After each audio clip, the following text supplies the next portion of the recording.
Communication is an Art. I'm Pam Lippitt of Pamela Lippitt Communications. I am a speaker, a communication strategist, a coach, and now a podcaster. If this is the first time you're listening to one of my episodes, welcome. And if you're coming back for more, a double welcome, because hopefully you liked some of the content you heard and you're back for more. You'll see new episodes most weeks. I try my best, as well as some special episodes with guests as we dive into what makes for successful communication, both personally and in the workspace. So expect a short form from me, about 10 to 15 minutes at most, enough so you can get in your car and go. If you've got questions, feel free to reach out. And again, you can find me at Pamela Lippitt on LinkedIn. That's where the best place to find me is. So now on to today's episode.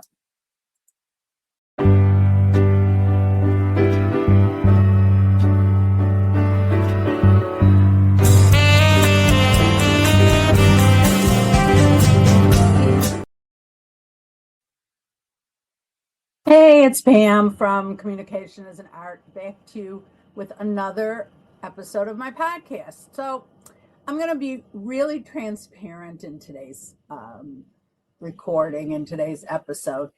I'm calling it Communication, a Better Version of You. And I have to say, lately I've been really struggling with this idea that I'm not selling a product. That people who sell something that's tangible, something you can see, creates more success. And those people are having a better success than I am. Though I'm doing fine. I'm not worried, but I'm doing fine. But I don't know. I look at people who are creating a physical product that you can see, or a new LinkedIn. I love you, Brenda Miller, but a new LinkedIn profile that you can see. Those are tangible things. And in communication, I keep thinking, I sell a soft service, but I don't really sell a product. And then I had this epiphany this morning that I really am selling a service, and my service is a better version of you. And how do we measure that? We measure it by how people pay attention to you, how people respect you, how people share the advice you've given them, and how they want to be with you.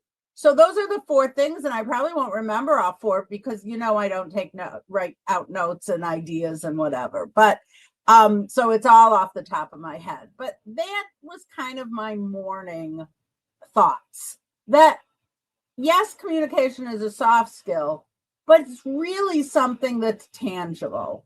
And it covers every aspect of what we do in personal relationships, in business relationships, in workplace relationships. It's all about how you communicate. And if you can create a better version of your communication, you can see the places you'll go, as Dr. Seuss would say. And so how does that happen? How does that work? I was listening to King Charles speak at the joint session of Congress. And it was really just background noise. I had something else on, and then all of a sudden it popped up, and I'm like, okay, that's background noise. But I got drawn in. I would say within the first 20 seconds of his speech, I stopped what I was working on. I turned my head to the television and I watched. The command he had of the language, the humor he infused, and the message he was trying to get through. His use of the Magna Carta and talking about the Magna Carta was just brilliant. It was just brilliant. And so if you haven't seen it, I really recommend you go back and study it as a master class in how to give a presentation that everyone will listen to.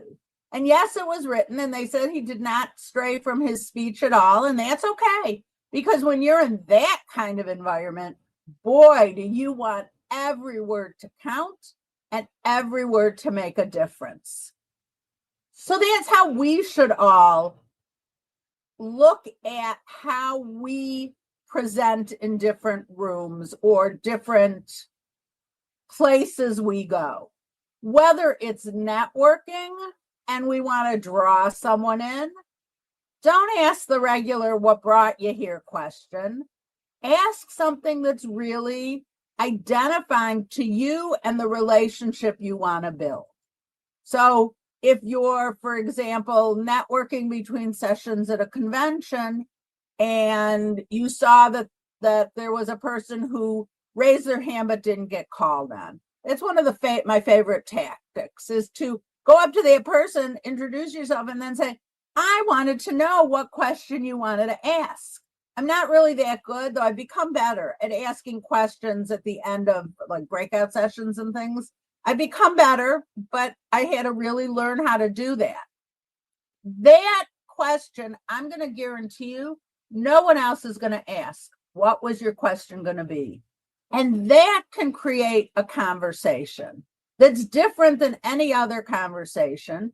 First of all, it shows you paid attention in the room. You saw who had their hand raised. You wanted to know more. And you've now created a relationship that will probably last long after that initial meeting. Just make sure you do the proper follow-up, the proper, LinkedIn connections, all those kind of things, so that the relationship moves forward. But do those things. Set yourself apart. Make sure that when you're introducing yourself, you know what you do, but it doesn't sound like you're reading from a script. So when people ask me what I do, I say, I help people with their communication skills, either personally, in the workplace, in a team, in a nonprofit, to help make sure things are clear, concise, and consistent.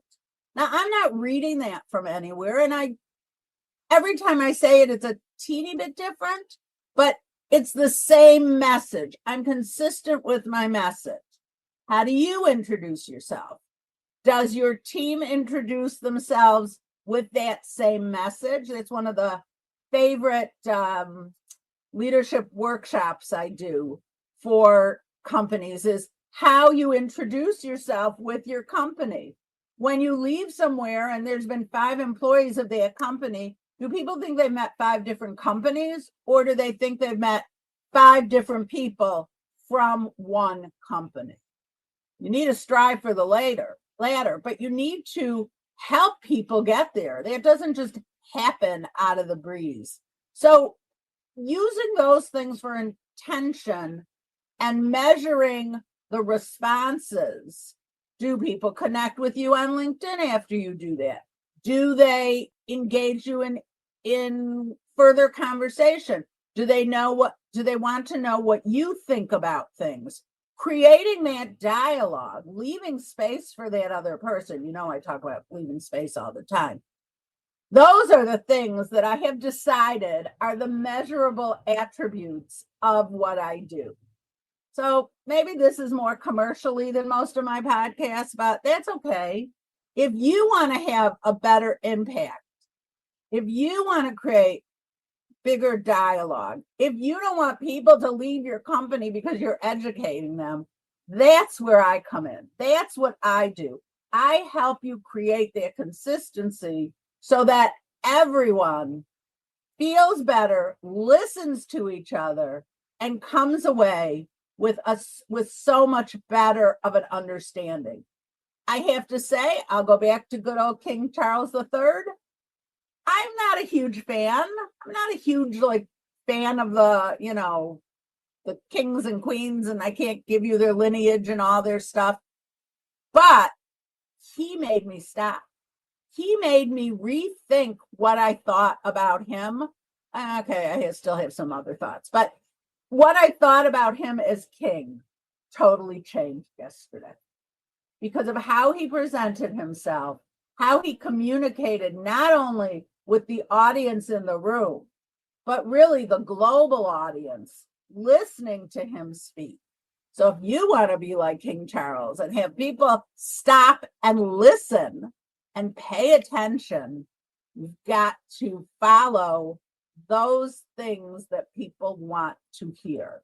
And then you can measure whether you're in sales or selling a service. You can measure how people are paying attention and want to be in the room with you. So that's all for today. That's what I wanted to talk about, my little epiphany from the morning.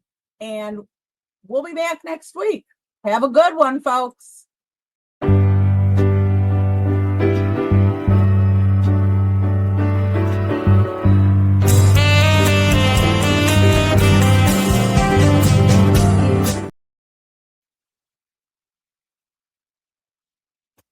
Podcast. I hope you found something interesting in it.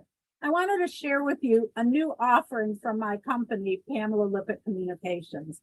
I'm actually offering a communications audit. So who is this for? It's for a company, a nonprofit, where there's new leadership, new board members, or new senior hires who may not be up to speed and are seeing different things when they're looking at different pieces of paper, because really it's the new people who are really diving in and looking at things. It could be because you have new programs or new clients or new services, and you want to give them a consistent message about your company. It may be that people are asking the same questions all the time. That means you should be answering it in your materials so they don't have to ask. And it's also if you're seeing internal frustrations among your team. Maybe they don't have the right materials they need. So if you're interested in a communications audit for your company, I am giving a bonus for anyone who mentions hearing this on the podcast. Not only will I do a communication audit of your materials, but I'll also come in person or via Zoom and meet with your team to go over all the materials as we start and as we finish to make sure everyone's on the same page. So with that, shoot me a text or an email if you're interested, and I am happy to reach out and discuss how your communications can be smoother, more concise, and lead to more business. Thank you.